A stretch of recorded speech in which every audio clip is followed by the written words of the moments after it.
Hello friends, welcome to सीलर्नोपीडिया। कैसे आप सब? मैं आपके लिए लेकर आया हूं आज के यानी 29 और 30 अगस्त के कुछ इंपॉर्टेंट करंट अफेयर्स। अगर आपने हमारे प्रीवियस वीडियोस नहीं देखे तो जाकर जरूर देखिएगा और हमारे चैनल को लाइक शेयर सब्सक्राइब जरूर कीजिएगा और इस वीडियो को भी अंत तक देखिए ताकि आपको नई नई चीजें सीखने को मिले और आपके एग्जामिनेशन की जो प्रिपरेशन है वो और भी बेहतर तरीके से होती रहे। तो चलिए शुरुआत करते हैं आज के पहले सवाल से।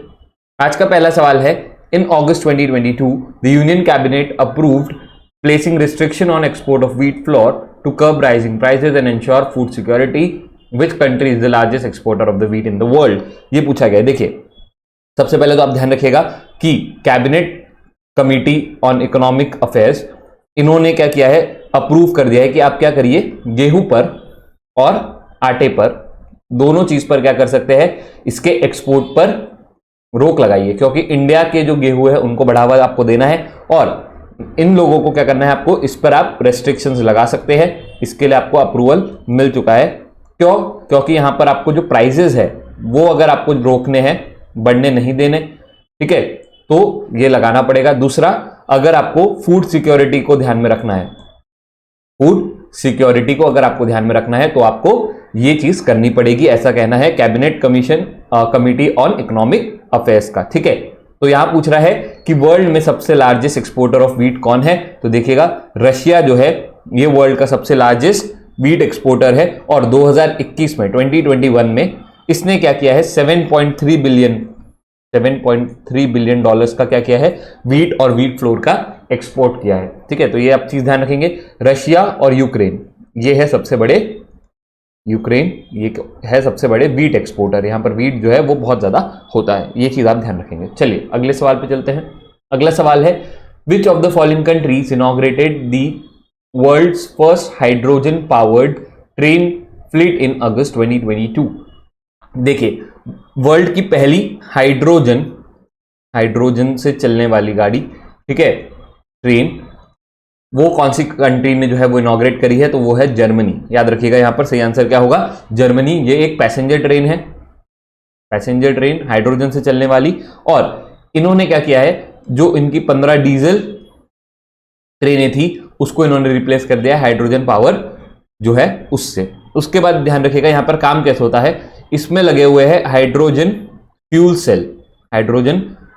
सेल, जिससे क्या होता है, इलेक्ट्रिसिटी जनरेट होती है, जिससे इलेक्ट्रिसिटी क्या होती है, जनरेट होती है, और वो इलेक्ट्रिसिटी से आपको ट्रेन चलाने के लिए पावर मिलता है, उससे आपके इंजन चलते हैं। ये उसका प्रोसीजर होता है चलने का। तो ध्यान रखिएगा, हाइड्रोजन पावर पैसेंजर ट्रेन सबसे पहले किसने चलाई है, जर्मनी ने चलाई है। जर्मनी का कैपिटल क्या होता है ये मुझे आप लिखकर बताएंगे और करेंसी बताएंगे, ठीक है। चलिए next, which of the following automobile company set to partner with GOBP to strengthen mobility solution for electric two wheelers in August 2022? देखिए, जीओबीपी और साथ में जो है हीरो इलेक्ट्रिक, तो ये चीज ध्यान रखिएगा क्या है यहां पर सही आंसर, हीरो इलेक्ट्रिक। इन दोनों ने बोला है कि हम लोग इलेक्ट्रिक टू व्हीलर्स के लिए नए जो है अपॉर्चुनिटीज लेकर आएंगे और यहां पर क्या करने वाले हैं, उनको बूस्ट करने के लिए हम लोग यहां पर काम करेंगे, है ना। यहां पर दो चीज के लिए हम लोग काम करेंगे कि इलेक्ट्रिक व्हीकल जो है उसका अडॉप्शन जो है वो इंडिया में बढ़े, इसका अडॉप्शन जो है इसको बूस्ट करे, और दूसरा इसकी मोबिलिटी जो है उस पर भी हमको काम करना है। ऐसा किसका कहना है, जीओबीपी प्लस हीरो इलेक्ट्रिक का। तो ये ध्यान रखिएगा आप। Next, Tata Neu the super app of Tata group. देखिए, आपने टीवी में एडवर्टीजमेंट देखा होगा टाटा न्यू का। Super app of Tata group has announced a partnership with which of the following bank to launch co branded credit card. तो टाटा न्यू जो है वो अब किसी बैंक के साथ मिलकर क्या करने वाला है, क्रेडिट कार्ड लॉन्च करने वाला है। तो पूछा गया है कि यहां पर बैंक कौन सा है वो, तो सही आंसर होगा एचडीएफसी बैंक। तो ध्यान रखिएगा, Tata new plus HDFC bank, ये दोनों मिलकर क्या करने वाले हैं, क्रेडिट कार्ड लॉन्च करने वाले हैं। और ये क्रेडिट कार्ड दो वेरिएंट्स में होंगे, मतलब दो तरीके के ये क्रेडिट कार्ड होंगे। पहला होगा आपका Tata new plus HDFC bank credit card, और दूसरा होगा Tata new infinity HDFC bank credit card. तो आप ध्यान रखेंगे टाटा न्यू प्लस और टाटा न्यू इन्फिनिटी, और ये दोनों भी क्रेडिट कार्ड आपको रुपए और वीजा दोनों इसमें अवेलेबल मिलेंगे, रुपए और वीजा। ठीक है, ये चीज ध्यान रखेंगे आप।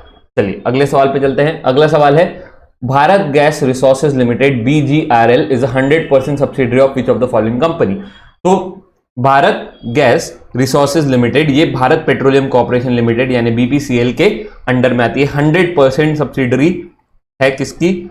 BPCL। ठीक है, अब ये न्यूज में इसलिए है क्योंकि इन्होंने क्या कर लिया है, ये अमलगमेट हो चुकी है इनकी पेरेंट कंपनी में। मतलब ये जो है कंपनी इसमें आकर जुड़ गई है। अमलगमेट का मतलब होता है कि आज से सारे असेट्स लायबिलिटी सब कुछ किसकी होंगी? BPCL की होगी। BGRL कंपनी जो है वो बंद हो रही है। ठीक है, वो किस में जाकर मिल रही है? BPCL में मिल रही है। BGRL जो है वो 2018 में बनी थी और अब 16 अगस्त 2022 को इनका अमलगमेशन अप्रूव हुआ है, तो अब ये जाकर इसमें मिल गई है, इसलिए ये न्यूज में है। BGRL का मेन काम क्या होता था? अभी तक इनका मेन काम होता था गैस सोर्सिंग का और साथ ही साथ रिटेलिंग। ठीक है, तो आप ये ध्यान रखेंगे कि किसकी है वो? BPCL, Bharat petroleum corporation limited. ठीक है, चलिए अगले सवाल पे चलते हैं। Dash AK-630 gun gets first made in India ammunition. Ammunition का मतलब होता है बुलेट्स वगैरह जो आप क्या यूज करते हैं गन्स में। तो इंडिया में मेक इन इंडिया प्रोजेक्ट्स में इंडिया का कहना था कि हमको डिफेंस में भी क्या करना है, डिफेंस सेक्टर में भी मेक इन इंडिया को जो है वो बढ़ावा देना है। और यहां पर इसी को चलते हमने यहां पर 30 mm की ये बुलेट जो है वो इंडिया में बनाई है और ये AK-630 गन्स में चलेगी जो कि वॉरशिप वगैरह में यूज होगी। ठीक है, मेनली वॉरशिप्स में ये यूज होती है और ये किसके अंडर में आती है? इंडियन नेवी के अंडर में आती है। ये गन किसके पास है? इंडियन नेवी के पास। तो ये चीज आप ध्यान रखेंगे। ठीक है, ये मेक इन इंडिया प्रोजेक्ट का हिस्सा है। ठीक है, चलिए अगले सवाल पे चलते हैं। Which of the following state got its second railway station on Dhansiri Shokhuvi railway line after the gap of 100 years. 100 साल के बाद दूसरा रेलवे स्टेशन कहां पर मिला है? देखिए, असम, वेस्ट बंगाल, छत्तीसगढ़, झारखंड बहुत बड़े बड़े स्टेट्स है। नागालैंड को क्या मिला है? दूसरा रेलवे स्टेशन 100 साल के बाद। देखिए 100 साल के गैप के बाद कौन से लाइन पे, वो भी याद रखेंगे, धनसरी शोकुवी। ठीक है, धनसरी शोकुवी रेलवे लाइन पर यहां पर क्या मिल रहा है उनको? सेकंड जो है रेलवे स्टेशन मिल रहा है। 1903 में पिछली बार इनको रेलवे स्टेशन मिला था जो कि था दीमापुर में। ठीक है, और दीमापुर में 1903 में से ये रेलवे स्टेशन चल रहा था और यहां से क्या होता था? आपकी ट्रेनें पास होती थी। बट अब सेकंड नंबर पर जो है यहां पर अगस्त 26 को इसका इनॉग्रेशन हुआ है जो कि है शोकुवी। ठीक है, और यहां पर शोकुवी जो है इसमें सारी जो है प्रेजेंट जो आपकी फैसिलिटीज होती है स्टेशन पे सब कुछ है, मतलब हाईटेक बनाया गया है इनको। ठीक है, और यहां से जो है ट्रेनें चालू भी कर दी गई है। ठीक है, तो ये चीज आप ध्यान रखेंगे कि कौन सा ऐसा स्टेट है जिसको 100 साल के बाद जो है क्या मिला है? एक नया रेलवे स्टेशन मिला है। ठीक है, चलिए अगले सवाल पे चलते हैं। PM recently inaugurated countries first earthquake memorial, ठीक है, नेम्ड स्मृति वन। तो नाम याद रखेंगे, इंपॉर्टेंट है स्मृति वन। ये कहां पर है? देखिए 2001 में, ठीक है, 26 जनवरी 2001 को गुजरात में बहुत ही खतरनाक भूकंप आए। ठीक है, गुजरात जो है स्टेट, यहां पर बहुत ही खतरनाक अर्थक्वेक्स आए और जिस वजह से प्रॉपर्टीज की, जान की बहुत सारी यहां पर लॉसेस हुए और टोटल कहा जाता है कि 13,805 लोगों की यहां पे डेथ हुई। और इन 13,805 लोगों को ही याद करने के लिए उनके लिए एक मेमोरियल बनाया गया है। ठीक है, जिसका इनॉग्रेशन PM मोदी ने अभी रिसेंट अपने गुजरात विजिट पे किया है, जहां पर इन्होंने इनका प्लान क्या था कि हम लोग क्या करेंगे, एक ट्री प्लांट करेंगे पर पर्सन डेथ के, मतलब जितने हमारे सेक्रीफाइस हुए हैं उनके लिए पर पर्सन एक ट्री बनाएंगे और 13,805 अगर ट्री लगेंगे तो वो एक वन जैसा बन जाएगा, इसलिए उसका नाम क्या रखा गया है? स्मृति वन। और ये एग्जैक्टली कहां पे था? ये भुज में है। ठीक है, तो याद रखेंगे भुज, गुजरात का भुज एरिया। ठीक है, मोस्ट ऑफ द पार्ट भुज का ही अफेक्ट हुआ था जब 2001 में अर्थक्वेक्स आए थे। तो ध्यान रखेंगे यहां पर सही आंसर क्या हो जाएगा? गुजरात। चलिए अगले सवाल पे चलते हैं। The 20th edition of BioAsia, the marquee life sciences and health tech event hosted by the government of, कौन सी गवर्नमेंट ये होस्ट करने वाली है? देखिए ध्यान से समझिएगा। बायो एशिया इसका 20वां एडिशन होने वाला है। सबसे पहले तो यहाँ पर होता क्या है, यहाँ पे लाइफ साइंसेस पे बात होती है, ठीक है। उसके बाद यहाँ पे हेल्थ टेक इवेंट्स जो है वो ऑर्गेनाइज किए जाते हैं, और ये करेगा कौन, ये तेलंगाना करेगा। तो ध्यान रखिएगा, यहाँ पे सही आंसर है तेलंगाना करेगा 24 से 26 फरवरी, ठीक है। अभी सिर्फ नाम आया है, 24 से 26 फरवरी 2023 को ये ऑर्गेनाइज होगा, और होस्ट कौन रहेगा, तेलंगाना रहेगा। और यहां पर इन्होंने थीम जो है वो भी डिक्लेयर कर दी कि इस साल की, इस बार की 20th एडिशन की थीम क्या होगी, वो होगी एडवांसिंग फॉर वन। तो ये चीज आप ध्यान रखिएगा, इंपॉर्टेंट होती है, थीम वगैरह आपको एग्जाम में पूछा जाता है। अगला सवाल है, which of the following recently release the quarterly statistics on deposits and credit of schedule commercial bank on June 2022। देखिए, शेड्यूल कमर्शियल बैंक में आपके सारे नॉर्मल बैंक्स, ठीक है, उसके बाद rural banks, small finance banks और पेटीएम बैंक्स, पेमेंट बैंक्स, ये सारे यहां पर आ जाएंगे, ठीक है। ये ध्यान रखेंगे आप। उनके लिए क्वार्टरली स्टैटिस्टिक्स और डिपॉजिट और क्रेडिट की एक रिपोर्ट आई है जो कि आरबीआई रिलीज करेगा, क्योंकि उन सबको आरबीआई रेगुलेट करता है, ठीक है। यहां पर सही आंसर क्या होगा, आरबीआई। चलिए अगले सवाल पे चलते हैं। RBI recently impose restrictions on Thodupuzha urban cooperative bank, ठीक है। थोड़ा सा मुश्किल नाम है क्योंकि ये केरला का है, ठीक है। थोडुपुज़ा अर्बन कोऑपरेटिव बैंक, इनका क्या किया है, इनको रिस्ट्रिक्शन लगा दिया। यहां पर उनके कस्टमर्स को बोला है कि आपको विड्रॉल जो है विड्रॉ करना फंड जो है, इस पर हम लोग क्या कर रहे हैं, रिस्ट्रिक्शंस लगा रहे हैं, अभी का बैन लगा रहे हैं। क्यों, क्योंकि ये जो बैंक है इसकी फाइनेंशियल कंडीशन, उन्होंने कहा है कि ये बैंक की फाइनेंशियल कंडीशन क्या है, डिटोरिएट हो रही है, यानी दिन पर दिन और खराब होती जा रही है, और अगर आप पैसे निकालते चलेंगे तो और भी ज्यादा ये बैंक की जो है हालत खराब होती चलेगी। इसलिए अभी रुक जाइए, आप यहां से पैसे ना निकालिए, हमारे नेक्स्ट जो है ऑर्डर्स के लिए आप यहां पर रुकिए, ऐसा कहना है आरबीआई का, ठीक है। चलिए कुछ फैक्ट्स देख लेते हैं, बहुत ही इंपॉर्टेंट, मैं आपको ये वाला फैक्ट बता रहा हूं, ये बहुत इंपॉर्टेंट है कि चेयरमैन, ठीक है, डीआरडीओ को नए चेयरमैन मिले हैं, डीआरडीओ, ठीक है। डीआरडीओ एक इंपॉर्टेंट ऑर्गेनाइजेशन है, इनको नए चेयरमैन मिले हैं। बहुत समय से जी सतीश रेड्डी इनके चेयरपर्सन थे, अब जो है इनके नए चेयरपर्सन बने हैं समीर कामत। तो ये चीज आप ध्यान रखेंगे, किनको इन्होंने रिप्लेस किया है, तो इन्होंने रिप्लेस किया है जी सतीश रेड्डी को, ठीक है। तो याद रखेंगे समीर कामत। चलिए नेक्स्ट, इंडिया के रिप्रेजेंटेटिव यानी फिर इंडिया के एग्जीक्यूटिव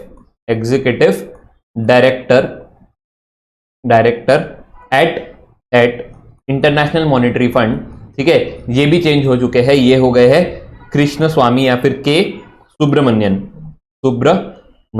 तो ये याद रखेंगे आप, दो नाम, समीर कामत जो कि डीआरडीओ के नए चेयरपर्सन बन गए हैं, और आईएमएफ में इंडिया के एग्जीक्यूटिव डायरेक्टर कौन बन गए हैं, के सुब्रमण्यन, ठीक है। चलिए उसके बाद इंडियन ऑयल कॉर्पोरेशन आईओसी ने बोला है कि हम लोग 2046 तक हमारा नेट जीरो एमिशन, जो नेट जीरो का जो हमारा टारगेट है, ठीक है, हम लोग कार्बन को क्या कर देंगे, बिल्कुल नेट जीरो कर देंगे।